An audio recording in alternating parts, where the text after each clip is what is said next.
இன்னைக்கு நம்மளுடைய சேனலில் எக்கச்சக்கமான ஹெல்த் பெனிஃபிட்ஸ் இருக்கக்கூடிய வெந்தயம், கருஞ்சீரகம், ஓமம் சேர்த்த பவுடர் எப்படி செய்கிறதுங்கிற டீட்டெயில் வீடியோ பார்க்க போகிறோம். இதுக்கு மெஷர்மெண்ட் என்ன அப்படின்னா 100 கிராம் வெந்தயம் எடுத்தீங்க அப்படின்னா 50 கிராம் கருஞ்சீரகம், 50 கிராம் ஓமம் சேர்த்துக்கணும். இதுதான் இதோடைய மெஷர்மெண்ட். இதை எந்த அளவுக்கு வறுத்துக்கணும் அப்படின்னா அந்த கருஞ்சீரகம் லேசாக எள்ளு மாதிரி பொரிய ஆரம்பிக்கும். அந்த ஸ்டேஜில் அப்படி ஸ்டவ் ஆஃப் பண்ணிவிட்டு இதை வேறு ஒரு பிளேட்டுக்கு ட்ரான்ஸ்ஃபர் பண்ணிக்கிறேன். இப்போ அந்த 100 கிராம் வெந்தயத்தை உள்ளே சேர்த்துக்கிறேன். இது நல்லா நிறம் மாறுற அளவுக்கு நம்ம வறுத்து கொடுத்துக்கணும். இது நல்லா மீடியம் டு ஹை ஃப்ளேமில் வச்சு வறுத்துக்கோங்க. லைட்டாக இந்த மாதிரி நிறம் சேஞ்ச் ஆகி வரும்போது இதுலேயும் ஸ்டவ் ஆஃப் பண்ணிவிட்டு அதே பிளேட்டில் நான் கொட்டி எடுத்துக்கிறேன். இது நல்லா ரூம் டெம்பரேச்சரில் ஆறுனதுக்கப்புறமா மிக்ஸி ஜாரில் சேர்த்துட்டு நல்லா பவுடர் பண்ணி எடுத்துக்கலாம்.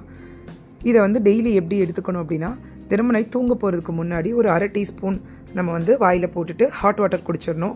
அப்படி இல்லை அப்படின்னா ஒரு டீஸ்பூன் தேனில் இந்த அரை டீஸ்பூன் பவுடரை உள்ளே சேர்த்துட்டு குழப்பிட்டு நம்ம சாப்பிட்டுக்கலாம். நல்லா சுவைச்சு கூட சாப்பிட்லாம். ஏன்னா இதில் நம்ம வெந்தயம் சேர்த்துருக்கனால டயபெட்டிக் பேஷண்ட்டுக்கு சுகர் லெவலை கண்ட்ரோலில் வைக்கும். ஸோ இது ரொம்பவே நல்லது. இதோட நம்ம ஓமம் சேர்த்துருக்கனால டைஜஸ்டிவ் ப்ராப்ளம்க்கு ரொம்ப நல்லது.